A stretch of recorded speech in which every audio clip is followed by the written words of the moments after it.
राष्ट्रवादी काँग्रेस पक्षाच्या राज्यातल्या प्रमुख नेत्यांची सर्व विधानसभा सदस्य, विधान परिषद सदस्य, फ्रंटल ऑर्गनायझेशनचे आमचे सर्व पदाधिकारी यांची एक महत्त्वपूर्ण बैठक आज आम्ही या ठिकाणी बोलवलेली आहे।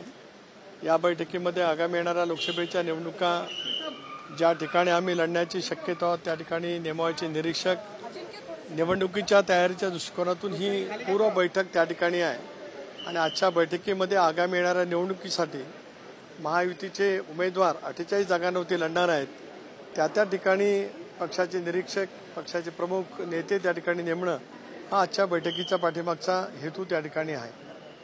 सर, बारामती लोकसभा मतदारसंघामध्ये महादेव जानकर यांचं नाव पुढे आलेलं होतं, कालपासून त्याची चर्चा झालेली आहे। नेमकी काय भूमिका आहे ही? आमच्यावरती प्रेम करणारी जी काय मंडळी आहेत, ज्यांना सुनेत्राबाई पवार उमेदवार असल्याच्यानंतर भय वाटतं, अशीच मंडळी या ठिकाणी आशाबाईचा अपप्रचार करण्याचा प्रयत्न करतायत।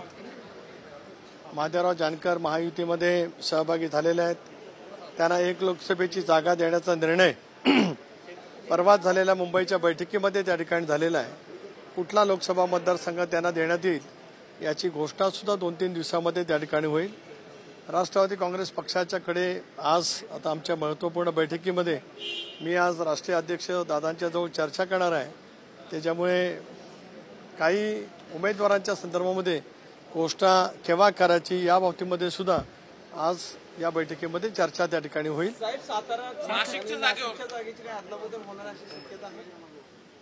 सर्व शक्यता त्या ठिकाणी असू शकतात।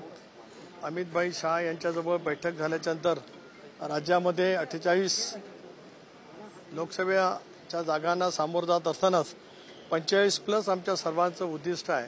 त्यामुळे राज्यपातळीवरती सर्वच तिन्ही पक्षाचे वरिष्ठ नेते, घटक पक्षाचे नेते एकत्रितपणे बसून आम्ही त्या संदर्भातला अंतिम निर्णय त्या ठिकाणी घेतो आहोत। आज आढळराव पाटील यांचा पक्षप्रवेश संध्याकाळी मंचरच्या परिसरामध्ये त्या ठिकाणी आहे। स्वाभाविकपणाने त्यांच्यासारखा एक वरिष्ठ सहकारी ज्यांनी 3 वेळेला त्या मतदारसंघाचं नेतृत्व केलेलं आहे, त्या संदर्भातला सुद्धा निर्णय आज राष्ट्रीय अध्यक्ष आणि आम्ही सर्व मंडळी एकत्रितपणाने बसून त्या ठिकाणी करणार आहोत।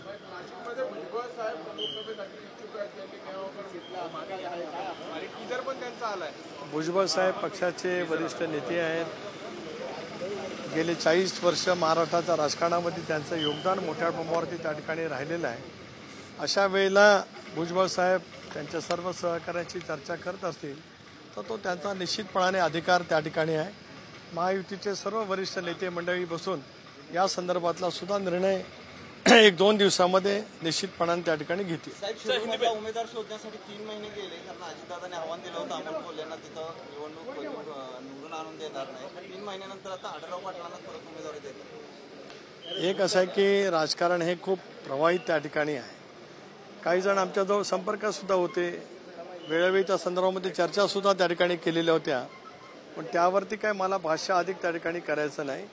आढळराव पाटील सुद्धा एक सक्षम नेते आहेत, त्याच्यामुळे कोणासाठी कशासाठी उशीर झाला यापेक्षा राजकारणाला महत्त्व राहत असतं। निवडणुकीमध्ये यश संपादित करणं, राष्ट्रवादी काँग्रेस पक्ष पूर्ण तयारीने या संबंध निवडणुकीच्या प्रक्रियेसाठी आज सज्ज झालेला आहे। धन्यवाद। बैठक झाल्याच्यानंतर ब्रीफिंग करण्यासाठी मी स्वतः बाहेर त्या ठिकाणी येणार आहे। कदाचित दादा सुद्धा आपल्याजवळ बोलू शकतील, त्यामुळे थोडंसं बोलण्यासाठी काहीतरी शिल्लक राहावं अशी आपल्याला सर्वांना विनंती आहे। धन्यवाद।